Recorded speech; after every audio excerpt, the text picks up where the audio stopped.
بادشاہ چارلس سووم کو سرکاری طور پر برطانیہ کے بادشاہ کا تاج پہنایا گیا۔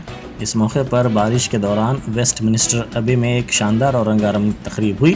اس تقریب سے 70 سال پہلے ان کی آن جہانی والدہ ملکہ الزبتھ دوم کی تاج پوشی کی یادیں تازہ ہو گئیں۔ تقریباً 1000 سال سے چلنے والی روایت کے مطابق مخصوص مذہبی تقریب چارلس کی حلف برداری سے شروع ہوئی۔ اس کے بعد آرچ بشپ نے مذہبی رسومات ادا کی۔ اس تقریب میں برطانیہ کے پہلے ہندو وزیر اعظم رشی سونک نے بھی حصہ لیا اور مذہبی کلمات ادا کیے۔ اس موقع پر روایت کے مطابق چارلس اور ان کی اہلیہ کمیلا کی علامتی طور پر خدا کے سامنے دوبارہ شادی کروائی گئی اور دونوں نے مل کر خدمت کا عہد کیا۔ جس تخت پر انہیں تاج پہنایا گیا اسے 1937 میں بادشاہ جارج ششم اور ملکہ الزبتھ کی تخت نشینی کے لیے تیار کیا گیا تھا۔